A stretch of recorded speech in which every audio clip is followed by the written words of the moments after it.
The matter I'm calling is D101CR 2024-13, State of New Mexico versus Alexander Rae Baldwin. All right, jury, what are you doing? Oh, I have it on. So, I have already sworn you in, if you'll recall, yesterday, okay? And now I'm going to explain some trial procedure. First of all, I want you to know, this trial is being filmed, but you are not being filmed, and you will not be filmed at all throughout within the courtroom, okay? All right.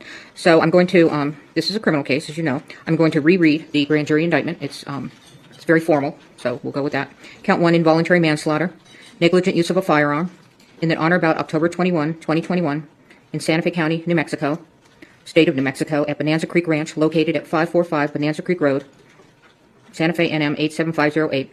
The above named defendant did cause the death of Halyna Hutchins in the commission of negligent use of a firearm. Count 1 in the alternative, involuntary manslaughter, without due caution or circumspection, in that honor about October 21, 2021, in Santa Fe County, State of New Mexico, at Bonanza Creek Ranch, located at 545 Bonanza Creek Road, Santa Fe, New Mexico, 87507. The above named defendant did cause the death of Halyna Hutchins by an act committed with the total disregard or indifference for the safety of others, and the act was such that an ordinary person would anticipate that death might occur under the circumstances. Again, Mr. Baldwin is presumed innocent. The burden is always on the state to prove guilt beyond a reasonable doubt. What I say now is the introduction of the case and the instructions. All right. Along with those instructions previously given, these are preliminary only and may be changed during or at the end of trial. First of all of you must pay close attention to the evidence. After you've heard all of the evidence in the case, I will read the final instructions of law to you. You will also receive a written copy of the instructions.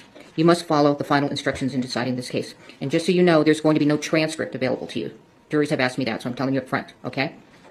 Again, the trial is expected to last 8 days, Wednesday, Thursday, Friday of this week, Monday, Tuesday, Wednesday, Thursday, Friday of next week. That's the trial. That does not include your deliberation time. The usual hours of trial will be from 8:30 to 5, typically, with a half hour for lunch. No, an hour for lunch, and then a morning break and an afternoon break. Again, please report to the jury lounge no later than 8:30, unless we're instructing you otherwise for different reasons. But in your mind, you can always expect 8:30 to be here, okay? Do not come into the courtroom unless you are accompanied by my bailiff, Steve, okay? You may take water into the courtroom with you, and you can also take coffee or tea or, if you have a lid on your cup, okay? We stand up out of respect for you because you are the ultimate decision makers as to the facts in this particular case. So when you come into the courtroom, you can go ahead and be seated, and then we will take our seats. And again, it's important to hear. So please raise your hand at any time you can't hear. Don't be self-conscious about it. Don't wait until a couple of questions have been asked. If you can't hear, you've got to shoot that hand up right away, okay? All right, this is a public proceeding, so people may go in and out. You may find yourself looking at who goes in and out, but after a while, you'll get used to it. But if there's anything that is distracting you from being able to listen and be involved in this case, please tell Steve immediately. He'll let me know, and I'll do my best to get rid of the distraction. As you know, the temperature we cannot control. All right, so sorry, we'll try to get the county in here if it plummets too high. I doubt it'll plummet too low. You are allowed but not required to take notes during trial. Steve has given you a pad and a pen? Okay. Please put your name on the front page of your pad and then take notes beginning on the second page. On breaks, follow Steve's instruction on whether to take the pad with you or whether to leave it on your chair. You don't have to worry about confidentiality. They'll be locked up at night, and when the trial is finished, they'll be shredded, okay? Don't let your notes take the place of your independent memory of the evidence. When taking notes, please do not forget to pay close attention to the trial. Listening and watching witnesses during their testimony will help you assess their appearance, behavior, memory, and whatever else bears on their credibility. Let's go through the order of trial for those that have not engaged in a criminal trial before. A criminal trial generally begins with the lawyers telling you what they expect the evidence to show. These statements and the statements made by the lawyers during the course of the trial can be of considerable assistance to you in understanding the evidence as it is presented at trial. Is there something distracting you, juror? No. I'm talking to the other one. Okay. Statements of the lawyers, however, are not themselves evidence. The evidence will be the testimony of the witnesses, exhibits, and any facts agreed to by the parties. After you have heard all of the evidence, I will give you final instructions on the law. The lawyers will argue the case, and then you will retire to the jury room to arrive at a verdict. It is my duty to decide what evidence you may consider. Your job is to find and determine the facts in this case, which you must do solely upon the evidence received here in court. It is the duty of a lawyer to object to questions, testimony, or exhibits the lawyer believes may not be proper, and you must not hold such objection against the objecting party. I will sustain objections if the question or evidence sought is improper for you to consider. If I sustain an objection to evidence, you must not consider such evidence, nor may you consider any evidence I have told you to disregard. By itself, a question is not evidence. You must not speculate about what would be the answer to a question that I rule cannot be answered. It is for you to decide whether the witnesses know what they are talking about and whether they are being truthful. You may give the testimony of any witness whatever weight you believe it merits. You may take into account, among other things, the witness's ability and opportunities to observe, memory, manner, or any bias or prejudice that the witness may have, and the reasonableness of the testimony considered in light of all of the evidence of the case. No ruling, gesture, or comment I make during the course of the trial should influence your decision in this case. At times, I may ask questions of witnesses. If I do, such questions do not in any way indicate my opinion about the facts or indicate the weight I feel you should give to the testimony of the witnesses. Questions by jurors. Ordinarily, the attorneys will develop all pertinent evidence. It is the exception, rather than the rule, that an individual juror will have an unanswered question after all of the evidence is presented. However, if you feel an important question has not been asked or answered, write it down on a piece of your notepaper and give it to Steve before the witness leaves the stand, okay? I will decide whether or when your question will be asked. Rules of evidence or other considerations apply to questions you submit and may prevent the question from being asked. If the question is not asked, please do not give it any further consideration, do not discuss it with the other jurors, and please do not hold it against either side that you did not get an answer. Conduct of jurors. Again, very important. You must decide the case solely upon the evidence received here in court. You must not consider anything you may have read or heard about the case outside the courtroom. During the trial and your deliberations, you must avoid news accounts of the trial, whether they be on radio, television, the internet, or in a newspaper or other written publication. You must not visit the scene of the incident on your own. You cannot make experiments with reference to the case, and in this day and age, you cannot Google or research any of the subject matter of this case. Until you retire to deliberate the case, you must not discuss this case or the evidence with anyone, including each other. Very important, as I said yesterday, when you go in that room, you don't talk about the case. You wait until you are a jury that is deliberating, okay? If an exhibit is admitted in evidence, you should examine it yourself and not talk about it with other jurors until you retire to deliberate. It is important that you keep an open mind and not decide any part of the case until the entire case has been completed and submitted to you. Your special responsibility as jurors demands that throughout this trial, you exercise your judgment impartially and without regard to any sympathy, bias, or prejudice. To minimize the risk of accidentally overhearing something that is not evidence in this case, please continue to wear your jurors' badges while in and around the courthouse. If someone happens to discuss the case in your presence, report that back immediately to Steve. Although it is natural to visit with people you meet, please do not talk with any of the attorneys, parties, witnesses, or spectators, either in or out of the courtroom. If you meet in the hallways or elevators, there's nothing wrong with saying a good morning or a good afternoon, but your conversation should end there. If the attorneys, parties, and witnesses do not greet you outside of court or avoid riding in the same elevator with you, they are not being rude. They are just carefully observing this rule. All right, so we're going to begin the case. The case starts with opening statements. The state begins first because they have the burden of proof, and then the defendant. All right, go ahead, counsel. Judge, just one quick housekeeping matter while Ms. Johnson's getting set up. All right. Good morning. When someone plays make-believe with a real gun in a real-life workplace, and while playing make-believe with that gun violates the cardinal rules of firearm safety, people's lives are endangered, and someone could be killed. Ladies and gentlemen, that's what this case is about. It's simple, straightforward. The evidence will show that someone who played make-believe with a real gun and violated the cardinal rules of firearm safety is the defendant, Alexander Baldwin. You will hear over the course of the next few days that in the fall of 2021, a movie called Rust began filming at the Bonanza Creek Ranch just south of Santa Fe in Santa Fe County. You will learn that this movie was a Western with a lot of gun action. And while it was a movie set, it was a real-life workplace for many people. But you will hear this workplace was on a tight budget. And you will learn that some of the people who were hired to work at this workplace were very inexperienced. And one of those was the armorer, a very young woman named Halyna Hutchins Reed. You will hear testimony from crew members who worked on the set, who will tell you that to them, Ms. Gutierrez's inexperience was obvious. You will also learn that this workplace has some talented people. And one of those was the director of photography, a vibrant 42-year-old rising star named Halyna Hutchins. You will also learn that the director of this film was Joel Souza, another talented individual who cares deeply for his projects. The evidence will show, ladies and gentlemen, that like in many workplaces, there are people who act in a reckless manner and place other individuals in danger and act without due regard for the safety of others. That, you will hear, was the defendant, Alexander Baldwin, the lead actor on this film. You will learn that this movie began filming on or about October 6, 2021. But the defendant did not arrive on set to begin working until about October 13. And you will learn that prior to arriving on the set to work, he requested to be assigned the biggest gun available. So he was assigned this revolver, a replica of an 1873 single-action revolver manufactured by Pieta Firearms in Italy. You will hear from Alessandro Pieta, who will tell you he manufactured this gun. And he will tell you he manufactured it in 2015.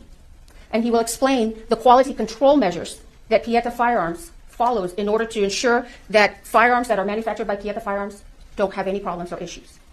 Mr. Pieta will tell you that this firearm he himself manufactured, and that when Pieta sent it to EMF, which is the company that distributes firearms for Pieta Firearms in the United States, this gun was in perfect working condition.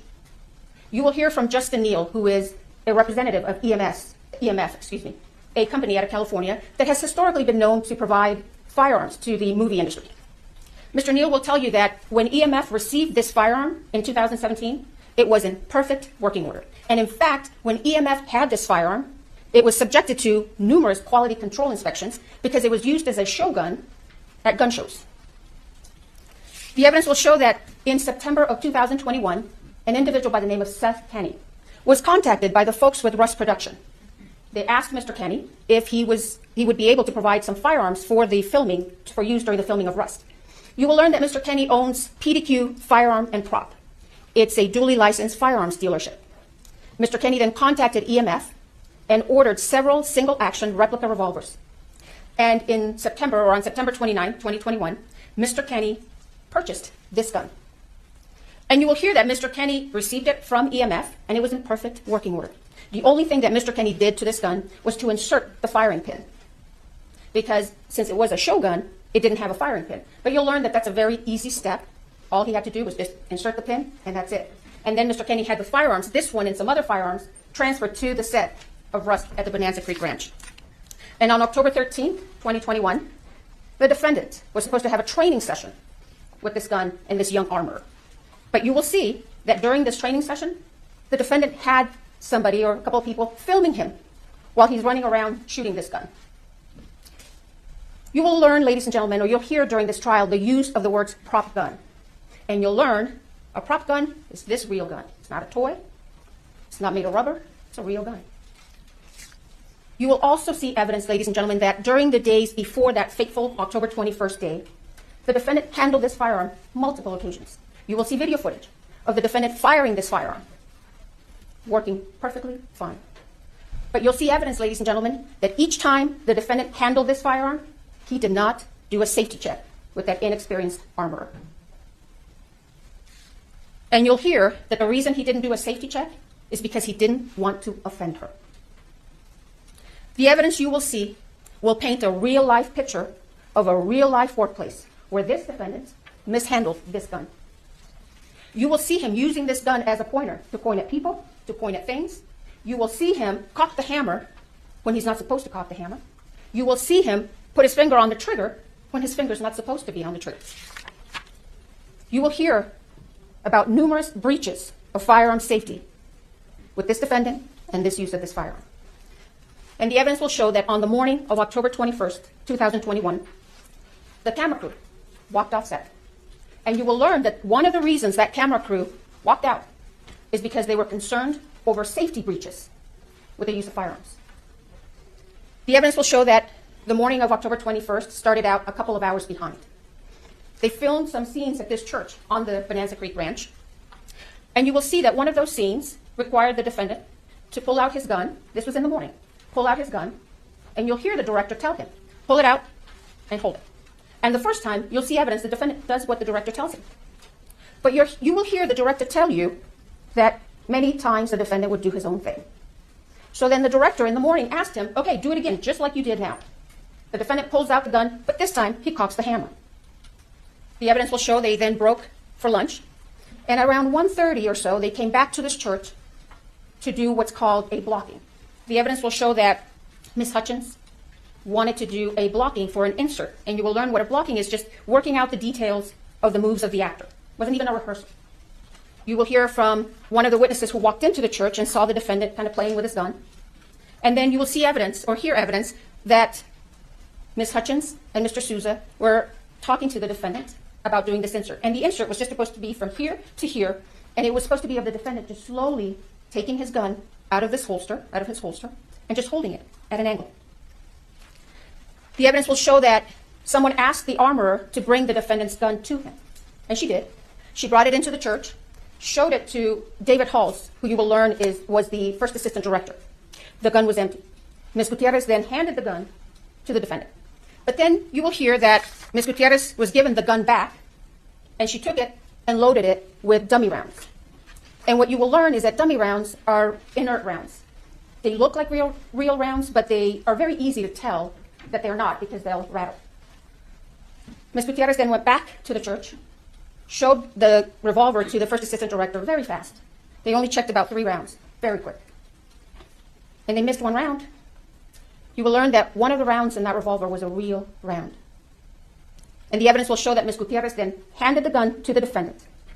And what you will learn is that once again, the defendant failed to do a gun check or a safety check with this armorer. So he takes the firearm, puts it in his holster. Then Ms. Hutchins and Mr. Souza were doing this blocking. And the evidence will show, ladies and gentlemen, that the defendant, again, did his own thing. You will hear from an individual by the name of Kent Jorgensen. Mr. Jorgensen will tell you that he's been involved in drafting and revising movie set safety rules. You will learn that these movie set safety rules require actors, like the defendant, to treat every firearm as though it's loaded, to never point a firearm at another person, and to never put your finger on the trigger unless you're prepared to shoot or to destroy whatever's in front of you. The evidence will show that on October 21st, 2021, after that lunch break, the defendant once again violated those set safety rules. And during this blocking, the director had instructed him to just slowly take out that gun and just hold it at an angle. But you will see that the defendant takes it out quickly the first time, points it. And you will hear witness testimony who will tell you the first time he does it, his finger is on or around the trigger. He does it again, takes it out very fast, points it. And once again, you will hear testimony that his finger was on or around the trigger. And the evidence will show that that third and fatal time, he takes it out once again, fast, hammer's cocked, he cocks the hammer, points it straight at Ms. Hutchins, and fires that gun, sending that live bullet right into Ms. Hutchins' body. You will learn that this bullet was a .45 caliber round that entered Ms. Hutchins' body right underneath her right underarm. It perforated her right lung. It traveled through her spine, lacerating her spinal cord, and then it exited on the left side of her back. That bullet then went into Joel Souza's right shoulder, and it came to rest in his back, from where doctors removed it once he was transported to St. Vincent's Hospital here in Santa Fe. You will learn, ladies and gentlemen, that Ms. Hutchins did not have the same fate. You will see the aftermath of the shooting, and you will see medics frantically working to save Ms. Hutchins, to stabilize her, to transport her, to airlift her to UNM Hospital. But the damage from that bullet was too much. Ms. Hutchins succumbed to her injuries and bled to death. The evidence will show that meanwhile, after the shooting, the defendant began to claim he didn't pull the trigger. The evidence will show, ladies and gentlemen, that's not possible. You will hear from Mr. Pieta himself, who will tell you that gun will not discharge without a pull of the trigger. You will hear from firearms experts who will tell you that gun will not discharge without a pull of that trigger. The evidence will show that law enforcement officials arrived at the scene on October 21st after the shooting and immediately took this gun into their custody. Then later, they asked the FBI for assistance in processing this gun for forensics and examination. You will learn that the gun and some ammunition that was taken from the set and from PDQ arms were sent to the FBI for analysis. You will learn that the gun first went to the DNA section of the lab, where a DNA analyst found the defendant's DNA on this gun, and then the gun was transferred to the firearms and tool mark section of the lab, where a firearms examiner examined this gun very carefully and closely. Bryce Ziegler, who is the firearms examiner for the FBI, will tell you that when he received this firearm, he first examined it. He didn't see any defects, didn't see any modifications. He tried and he checked the hammer in the 3 different positions, cocking positions. He checked the quarter cock position, fine. Checked the half cock position, fine. Checked the full cock position, fine. And when he held it in the full cock position, you will hear that hammer held until he pulled the trigger. You will also hear that Mr. Ziegler test fired this gun 12 different times. And each time, that gun fired as it was designed. Each time, when he pulled that trigger, it fired. And he will tell you that not once did this gun malfunction or discharge on its own.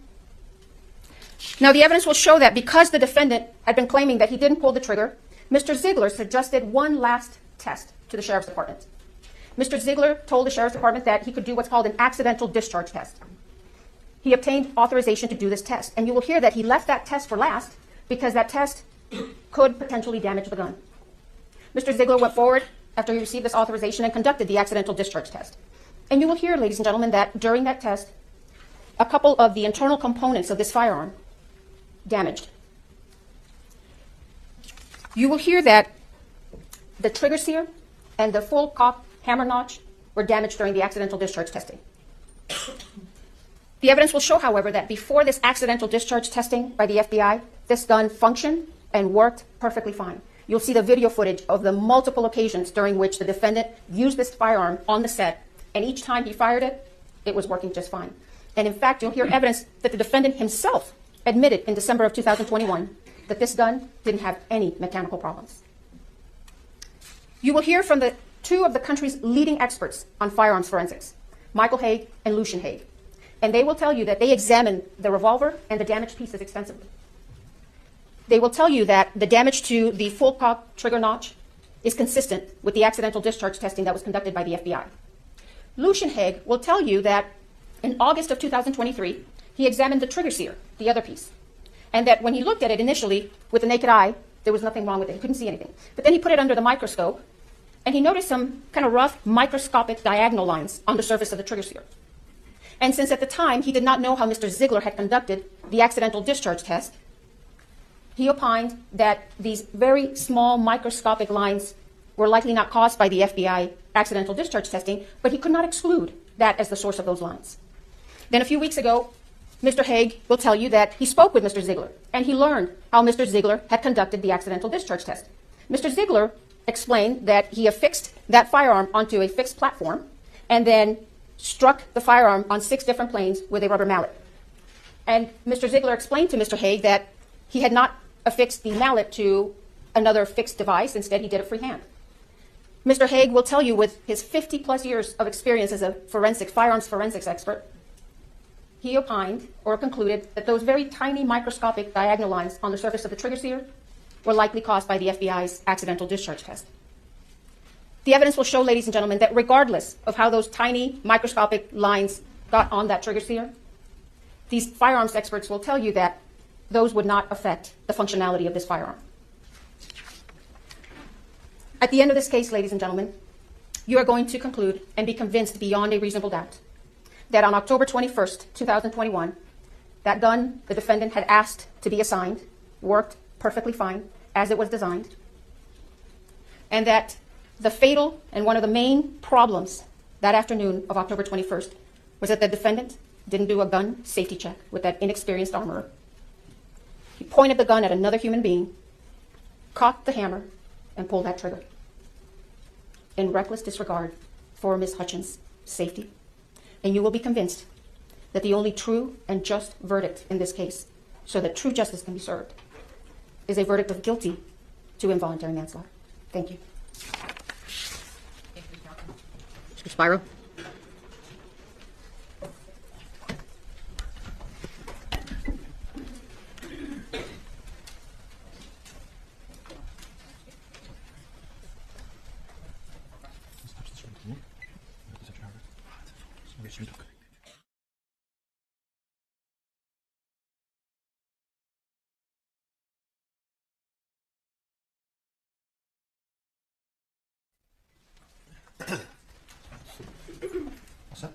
May I proceed? Thank you, Your Honor. Good morning. This was an unspeakable tragedy, but Alec Baldwin committed no crime. He was an actor acting, playing the role of Harlan Rust. An actor playing a character can act in ways that are lethal, that just aren't lethal on a movie set. These cardinal rules, they're not cardinal rules on a movie set. And I don't have to tell you much more about this because you've all seen gunfights in movies. And the reason that can happen is because safety is ensured before the actor. On this movie set, there were people responsible for ensuring the safety of the set and the firearm. Those people failed in their duties, but Alec Baldwin committed no crime.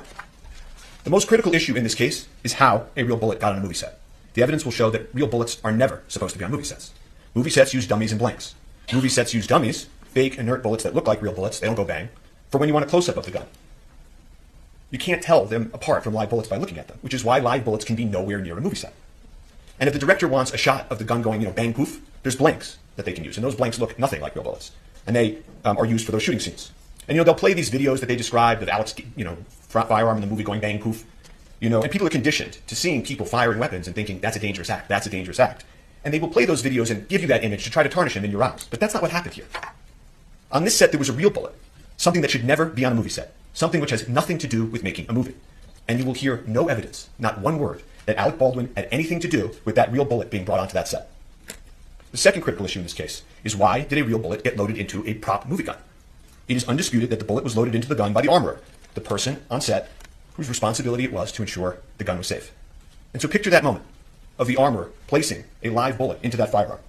You hear the prosecutor say, he did this or he performed in a certain way, he picked out the biggest gun as his prop. It's to tarnish him in your eyes. You will hear no evidence whatsoever. No evidence that anything Mr. Baldwin did, that something he did in that moment, that horrible moment when she put that bullet in that gun, none of it had anything to do with Alec Baldwin. And finally, the first assistant director's job, the head of safety, Dave Halls, checks it before it goes to the actor. And he will tell you he made a tragic mistake. He failed to detect a live bullet. And Alec Baldwin had nothing to do with that either. So all this evidence that the prosecutor just outlined, all of it, has nothing to do with these critical issues. Nothing.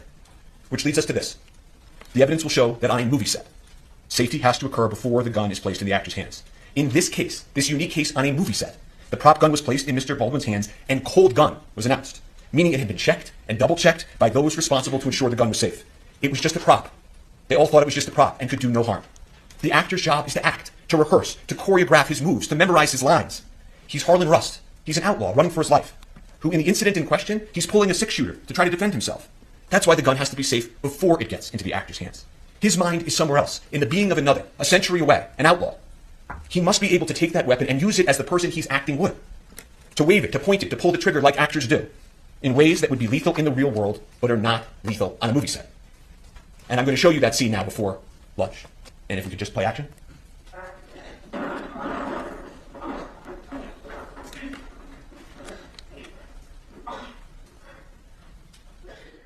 I'm gonna go find some help. I don't need no damn help. You're gonna top it down. He's wounded on the run. Can play again? Continue.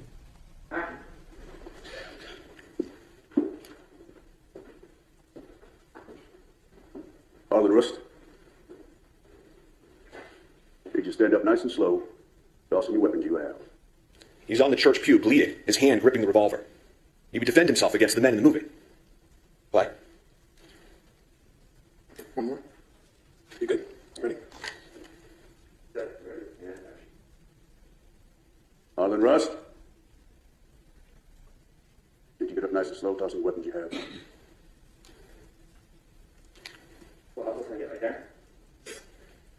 So the only way to get that line till he lands, till camera lands?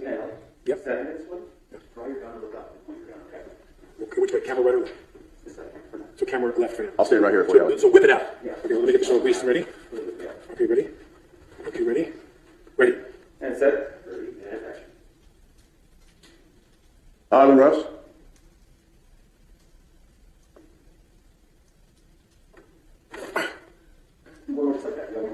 They want him to do it again.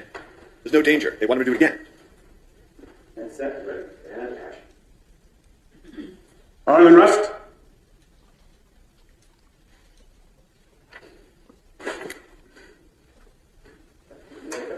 Nice. It's a scene similar to scenes we've all seen in movies and television, performed by thousands of actors. And the scene that continues after lunch is the same scene, it's just not unfortunately captured on videotape. And the scene they envisioned and acted out, that prop gun was positioned in the afternoon so close to the camera that you could see inside, that you could feel it. You could feel that it was loaded, and it was loaded, of course, with dummies. Dummies to make it look like a real gun. But this one time, one of those dummies was a real bullet. The real bullet was not known to anyone in that church. Amongst the actors, directors, and crew in the scene, everyone was doing exactly how they go about their business every day on a movie, not as if some lethal element had been included in the environment. You will see creativity and movement and everyone talking and vibrant. No one had any idea that this venomous, toxic element had been inserted into this magic they were creating. But it did. It entered that place. It killed an amazing person. It wounded another, and it changed lives forever. And so to find out what happened on that movie set, you need to do something that the prosecutors could never do. You have to step back and remember what they were doing on a movie set. What were Halyna Hutchins, the cinematographer, Joel Souza, the director, and Alec Baldwin, the actor, doing on Bonanza Creek Ranch? You know, movies and magic have always been closely associated. The first people that made movies were magicians. And this imagination that happens in movies, you know, King Kong, he can stand above a city, and Superman can fly, horses and snakes and gun battles. For this to all work, for cinematography, what Halyna did to work, for acting to work, you have to be so close to the barrier of real and imagined that the viewer feels that they're there, that it's real. The viewer can't see strings from the stuntman. The stuntman must leap. The snake must hiss. And guns happen in movies. All over this country for many decades. Bang, bang. You've all seen it. Guns have been an element of theater and film and television since the earliest of times. Depictions of war and combat, Spartacus, it stirs audiences because it feels real. Later films, Platoon, Apocalypse Now, they showed the unvarnished realities of war. This ranch in Santa Fe, it had been the scene to many gunfights and movie scenes, well before Alec was even born. Laramie, Butch and the Sundance Kid, and these westerns.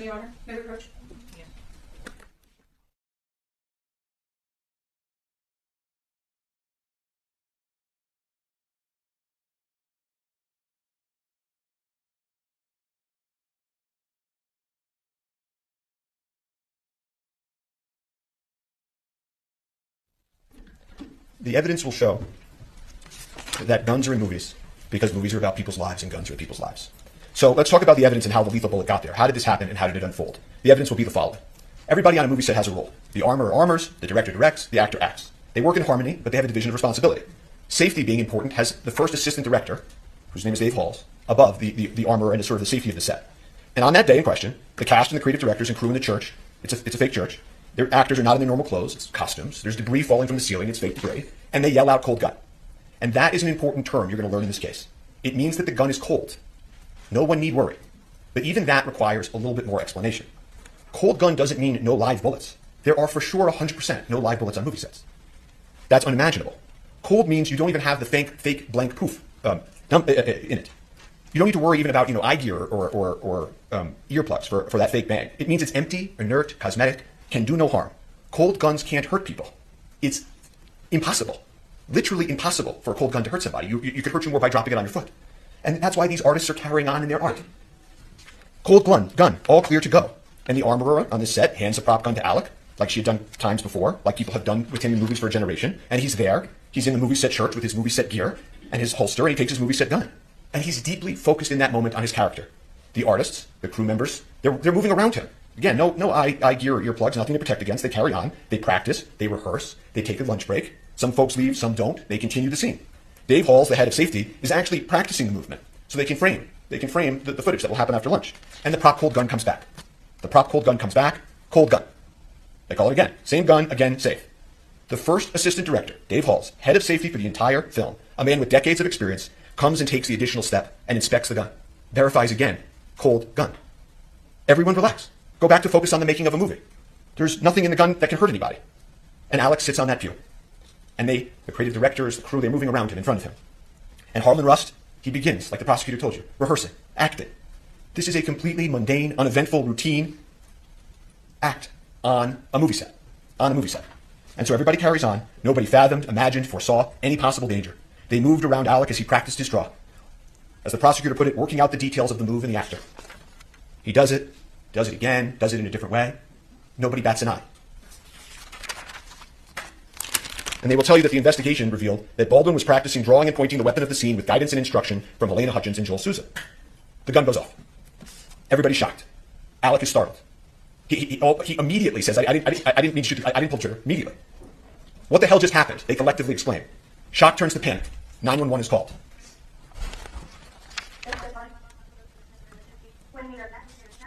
Out at Bonanza Creek Ranch right now, we've had 2 people shot on a movie set accidentally. He said someone was shot? 2 people accidentally with gunshots at on a movie set, Bonanza Creek Ranch. Send it. I'll connect you with medical dispatch. Santa Fe Fire and EMS, what's the location of emergency? No, Bonanza Creek Ranch has had 2 people accidentally shot on a movie set by a prop gun. We need help immediately. Okay. It is fucking ID that yelled at me at lunch because asking about revisions. This motherfucker. Did you see him yell at my judge and yell at me?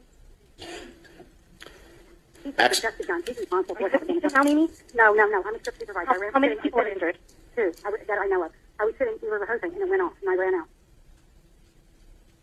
Accidentally shot on a movie set with the prop gun, the fucking AD, it was his responsibility. Not a word about Alec Baldwin. While they're en route, police, EMS, the cast and crew are outside, trying to figure out what happened, frantic, talking to those responsible for the prop and its safety. The armorer is yelling, sorry. Hall's the first assistant director is panicked. The prop master, Sarah Zachary, I don't know exactly where she is at that point, but they check the gun feverishly. They take the ammo out of the gun. They look at it, what the heck happened. They go back to the prop cart that houses the ammo. They're touching the gun and manipulating the gun, emptying it. They go and move some stuff off the prop cart, trying to figure it out. Sarah Zachary, the head of props, will tell you she threw some stuff out. And eventually, of course, EMS and police arrive pretty soon thereafter. And Halyna Hutchins and Joel Souza, the director, are transported to the hospital where Halyna tragically passes away. And I'm not going to be asking questions about her condition after she was wounded or the medical interventions that followed. Her injuries, the efforts to revive her, are not in dispute in this case. The evidence will be there. The prosecutor may present some of these emotionally charged images, but we're not going to be asking questions about that, and it's not an issue in dispute in this case. And you jurors are allowed to ask yourselves whether or not that should be the focus or the focus should be the evidence. So police enter the scene. They have lapel cameras. Thank God they have lapel cameras. You want to see what happens? The evidence will show you can play the videotape. Want to see if they take the right gun? Play the videotape. Want to make sure what the people said or did they're remembering correctly? Play the videotape. And so they immediately recover the prop gun and they secure it. That's off to the side. And the reason that you preserve things in the moment is so that you know what existed in the moment, the evidence in the moment, the people and the witnesses and what they said in the moment. These folks, the members of Rust, they'd never been through anything like this before. That is why what they originally said matters so much in this case. If you remember anything I say today as the evidence proceeds, remember that. Look at the evidence of what the people of Rust said and did that day. Life changes, memories change, there are human motivations, internal pressure, external pressure. That's why preservation is so important. So the police continue. In terms of the prop cart and the prop ammo that's on the cart, it's manipulated, altered, kind of messy. And at this accidental shooting on a movie set, the police begin to make some mistakes. No one had ever investigated a prop gun on a movie set before. They recover the prop gun, but they don't wear gloves. They don't have the prop cart inside the crime scene. Someone moves it onto the crime scene. People start touching it and showing, okay, this is a dummy, this is a blank. And then they make another mistake that matters in this case with some more significance, which is that they don't secure the prop truck that houses the cart. See, that cart that they roll off comes from a truck where all of the ammunition, all of the firearms are, and that's where they're stored. They don't secure the prop truck for several days. And then the prop house that supplies the truck, that supplies the cart, they don't secure for over a month. A lot of mistakes. They had never investigated a case in a movie set. But they had the prop gun. That was key. And so they needed to figure out where the live bullet came from. They had the shell casing, Starline brass. That's the sort of make. You'll hear that phrase, Starline brass. And the police were right to focus on that. That was the lethal element. And so they work outward. Makes good enough sense. Folks around the ammo and the gun to be interviewed at the precinct. The armorer at the precinct. She loaded the live bullet. Hall's head of safety. He double-checked. And Alec walks up to the police. You'll see this early today. And he says, I'm here, whatever you want to do, whatever you need me to do. Just tell me where to go. And Sarah Zachary, the prop master who threw out the stuff at the cart, they missed her that night to bring to the precinct. But the rest of them at the precinct. And thankfully, we have the lapel cameras. And then they cleared the gun outside after at his request, and I witnessed them clear it and saw the minutes. Okay. So which one was The one that was missing, the one that fired, we don't know, but all the other ones were proper. I can pause this. I can turn this off. Move on. That was just a quick snapshot of the scene. Let's approach it. This is Ms. Johnson. They consented to be good.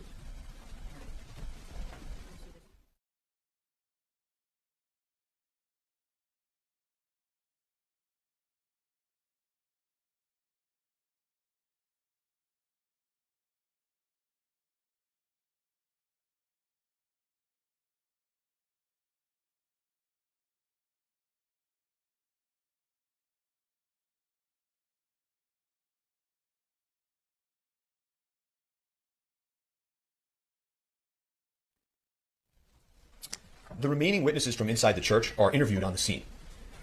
They're interviewed with lapel cameras. They're interviewed by the lead detective, Detective Gannell. And those witnesses, some of them will come in here and testify. And not a single one of them will tell you anything different than what I'm about to tell you about the evidence. The gun was double-checked, verified it was a cold gun, not an actor's responsibility to check. Safety was ensured before. Alec was doing his practicing, his rehearsing, his movements. People manipulate and point guns on movie sets. The gun went off during the rehearsal. No one saw him intentionally pull the trigger. It was obviously a tragic accident, but Alec committed no homicide. Alec took the gun from those charged with its safety. He did not tamper with it. He did not load it himself. He did not leave it unattended. It completed his costume and his character. It was an actor handling a prop and integrating it into the character of Harlan Rust. There was a dedicated professional there, off camera, whose sole sacred responsibility was that prop safety. And Dave Halls, the head of safety, was there by her side. Everyone relied on that. And it was tragic that they let them down. He was just acting as he has done for generations, and it was the safety apparatus that failed them all. So law enforcement continues.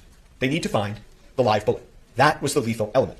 So they, led by Detective Cano, execute a search warrant on the church. And that's what law enforcement does. They immediately go to a judge. They say, this is what we need to do. They go into the church urgently before anything can be altered. They're confirming it was an accident, not a crime in the church. They search for guns and ammunition, videos and photos. There was no further answer in the church. They had the prop gun. They had all those witnesses secured. Their statements are clear. Alec had committed no crime, but the bullet was a mystery. And so they focus on the bullet, the critical, lethal bullet, and how did it enter the movie set. So they had the prop cart, and then they go do the warrant on the prop truck. And so at that point, and I'm going to put up a photo so that you can see who some of these individuals are, they're trying to figure out when they go to the truck, what is the source of the lethal bullet? And so they execute a warrant on the truck approximately a week later. The Seth Kenny that you heard about in the prosecutor's opening, the supplier for the set, he's there. Sarah Zachary, the prop master, she's there. And they walk through what's inside of the prop truck with law enforcement. But there's no answer to the lethal bullet. And this case then takes on, all this pressure. The media begins swirling. Where is the lethal bullet? How did it get on that movie set? And what about that actor, Alec Baldwin, who had nothing to do with why the bullet got on the movie set? And so police and prosecutors, they work hand in hand, meeting after meeting, trying to find the lethal bullet.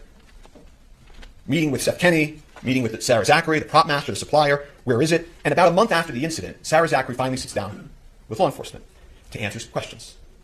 And she explains to them that she threw away some stuff. She disposed of some stuff. And the prosecutors and police keep meeting, swirling media, and then at that point, they go to the last step, right? Done the cart, gone to the truck, met with Sarah Zachary, and they go execute a search warrant on, as the prosecutor told you, PDQ, the prop house. And again, Seth Kenny's there to greet them, let them in, and they don't find the lethal bullet. They never did. They never did. And as things roll into police and prosecutors, cell phones and photos and forensics, looking for this shiny object, they found another shiny object. Instead of trying to find the source of the lethal bullet, they focused on Mr. Baldwin. But Mr. Baldwin was like every other actor. He goes bang-bang in movies. He's told when guns are cold or not. He rehearses and acts as his character. Safety proceeds before the actor. Once the actor has the prop gun, he can handle it however a person he's acting as would. A properly cleared gun can't hurt anybody. And so they told you about some of the things that Alex said in the statements that they will take or pick out a few lines from. But he won't tell you anything different, that he took a gun loaded and cleared by the armor and the AD. He made motions with the gun as he was rehearsing. He didn't intentionally pull the trigger. The gun just went off. And he does say, I didn't have a problem with the gun before. And this idea, that they said that he didn't want to check because he would offend them, in this moment, he's been doing this for 40 years, the evidence will show. And he has habits, and there are also SAG guidelines that tell actors what to do and what not to do. And the SAG guidelines don't tell actors to check the gun. You will see them. That's not the actor's role. And so I guess the point that they're trying to make is that why in this specific moment he doesn't break his habit of 40 years and check it differently and sort of insult them this one time. If he had done that and started playing with the gun in that way, they'd be saying, arrogant actor, why is he doing that? So they will play these statements, Alex statements. You're going to hear a man in shocking grief. A father, an artist, worried about his family. You hear he's, on one of the calls, he's going to meet with the decedent's family, the Hutchins family, and he's upset about that. He will talk to law enforcement. He will call them. He doesn't need a lawyer. He didn't commit a crime. He will call them and offer to meet and speak over and over again. And ask anyone in the acting world. Actors know. Actors rely on armors and point guns and shoot guns. The Armorers Act, what they did, is clear and proven. The head of safety, you will learn, took responsibility for his verification failure. But Alec committed no homicide. So law enforcement didn't have a homicide case against Alec Baldwin. But they changed the question. You heard the prosecutor tell you about this. Did he pull the trigger? Did he pull the trigger? Did he intentionally pull the trigger? And if he did, of course, that would only make his statement incorrect. Right? That would mean he would have misspoke, but incorrect. And I want to stop for a moment and just tell you, because you're going to hear a lot of testimony, expert testimony like the prosecutor told you, about the gun functioning imperfectly. Did he let the hammer down when he cocked it? Did he hit the trigger? Did he, in a calculated manner, as the prosecutor made a motion, fire the gun like that? And when this issue is discussed, it's easy to sort of pull yourself into courtroom land and away from a movie set. On a movie set, you're allowed to pull the trigger. So even if he intentionally pulled the trigger like the prosecutor just demonstrated, that doesn't make him guilty of homicide. He did not know or have any reason to know that gun was loaded with a live bullet. That's the key. That live bullet is the key. That is the lethal element. But again, as the prosecutor told you, if they could prove that he intentionally pulled the trigger and he was imperfect, imprecise, wrong with what he said, then maybe you take that and you say he's lying. And if he's a liar, he committed homicide. And so what they do is they take the prop gun. They're blinded by the shine. They're blinded by trying to disprove Alec. They take it and they order a destructive test on the firearm. They order the FBI to take a test that they know will destroy the firearm. It's a pointless, unnecessary test where they blindly try to make this big case by taking a mallet and smashing the firearm. At the time that they did that, they knew that Alec had adamantly maintained, that he was manipulating the hammer and the gun just went off. That the witnesses said it went off out of nowhere. That there are these accidental discharges that happen on the set. That guns have issues in the real world. That this gun had a hair trigger. And the owner's manual of this specific gun actually says that if you load it with a live round or any round in the chamber, in that last position, and you drop it like you see a cowboy in a movie, this type of old cowboy gun can accidentally go off. I don't remember hearing anything about that. The evidence will show that. So rather than trying to answer the question of what happened, they proceed with the destructive test. They eliminate the one item, that could prove what Alec said and believed. They didn't offer him a chance to test the gun. They didn't take the gun apart before they broke it and destroyed it and look at its inner workings. They didn't turn on the videotape. They just destroyed it. Can't ever be tested in the same condition it was in that day. Won't ever allow Alec to show his truth. And the destruction of this gun that you will hear in this evidence is symbolic of this entire case. Because the officers will tell you at that point, they weren't really investigating anymore. They were trying to disprove Alec, to get Alec to have this day. And so after the destruction of the firearm, they hired some expert witnesses you heard about to pick up the pieces, so to speak. And the state retained Lucian Haig, an expert with over half a century of experience. And he will come into court and he will tell you he's never seen anything like this in his entire career. They conducted a pointless test, a test that would lead to inevitable destruction of the firearm. There were other correct tests that they could have done to prove whether or not it could have accidentally discharged. None of the experts can test the gun in the condition it was in on the day in question. Why? Not because of something that Alec Baldwin or the crew members of Rust did. They were all clear. The gun just went off. But because of something that law enforcement did. And they deprived him of that opportunity. However, Lucian Haig will tell you that in his analysis he did find modification that he thought likely pre-existed the FBI testing. And what that modification means and how it impacted the gun is hard to perfectly know, of course. But it was a modification on an important part, the critical part of the firearm. And it was important enough for them to put into a report and to write a new opinion about. They felt this revelation had to be sent to prosecutors. And they maintained that position, that this modification was a matter of import for almost a year. And then a few weeks ago, before trial, they just took it back. They just took it back. You will get to see the circumstances of that take back. How far they would go for the shiny object. They never solved the question of the lethal bullet. They destroyed the gun, and all they were left with is Alec Baldwin and the movie they intend to put on. But because they never solved the lethal bullet, they eliminated the prop gun. There will not be one witness, not one shred of evidence in this trial, that Alec knew or should have known the gun was loaded with a live round. So they can't prove. They can't prove their high-profile homicide did. So they will proceed to then, here and now, tell you about other things, other evidence that you will hear that has nothing to do with what happened in the church on October 21st. That the movie said as a whole was improper or anything. That they hired the wrong armorer, I think I heard in opening. The evidence will show that the armorer was hired by somebody else, trained by somebody else, had done gun scenes on Rust with somebody else before Alec even got there. She was the daughter and the apprentice of the most famous and well-respected armorer in Hollywood. And she had just left serving, being an armorer for Nicolas Cage on another Western. Then they'll come in and they'll say, but what about the movie guidelines? You heard about Mr. Jorgensen, the movie guidelines. That one of the protocols wasn't followed. Or there was a safety issue about something unrelated to this. Like these movie guidelines on a set, or the things of Navy SEALs and NASA. The guidelines were followed. They followed the safety guidelines. Actors don't check the weapons. Safety is ensured by dedicated personnel. So they will say, but there had been accidental discharges on the set, that guns had fired accidentally prior. Not related to Alec, by the way. But again, that's the people we looked at. Hannah Gutierrez-Reed's fault, Sarah Zachary's fault perhaps, Dave Hall's fault, faults, workplace issues. Some of them will end up, and you will hear the witnesses in this case, many of them have brought civil lawsuits. And you'll hear that, in those civil lawsuits, they're presenting evidence to try to meet a burden, not a criminal beyond a reasonable doubt homicide trial burden, but they're going to try to prove their cases in civil courts. And that's where faults and accidents are, at worst, 99% worked out. Not here. But you'll hear these members of the Rust crew come in here. They'll try to make sense of this for you. Some of them have sued. Some of them are in grief. Some of them are in grief and have sued. And part of this grief they feel, that everybody feels, is understandable. And what they will do is they will tell you, if only we had had a second armorer. One of them will say, if only Dave Halls had checked better. If only the camera hadn't been right there and Ms. Hutchins wasn't leaning over the camera. If only I myself did this. If only Alec did that. This is natural, their testimony. It's part of the human condition. It's part of grief. Objection, Your Honor. None of them knew. Yes.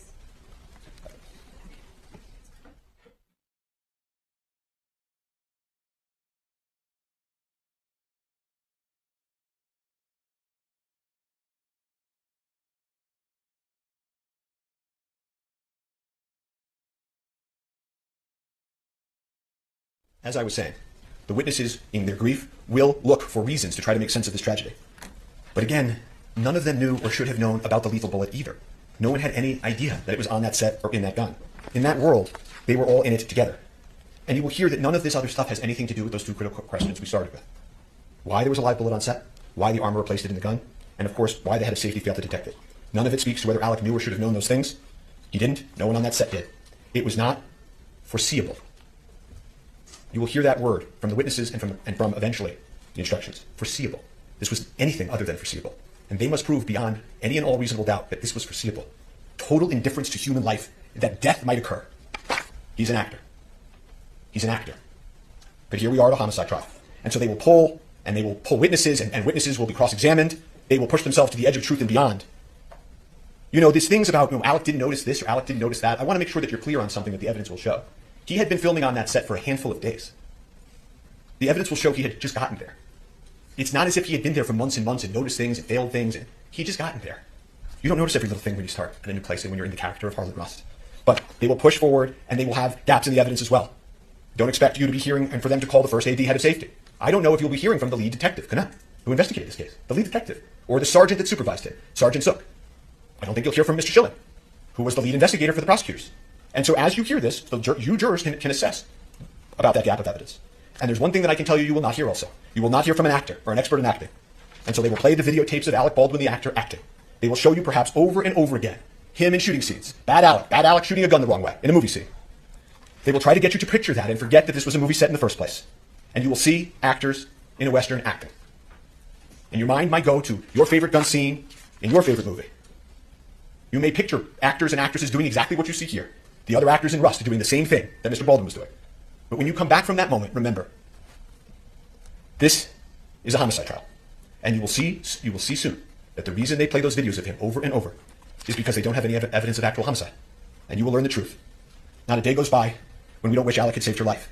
But never, the witnesses will tell you, in the history, is something that an actor has done. Intercepted a live bullet from a prop gun. No actor in history. No one could have imagined or expected an actor to do that. So just remember that truth. So when they cry out justice, justice is truth. This was an unspeakable tragedy. Alec Baldwin committed no crime. Thank you. All right, thank you. What we're going to do now is we're going to take our morning bathroom break. So please don't talk among yourselves or anyone else about the evidence received here in court. And follow what Mr. Bing tells you to do. And we'll see you back here about 20 of. All right, thank you.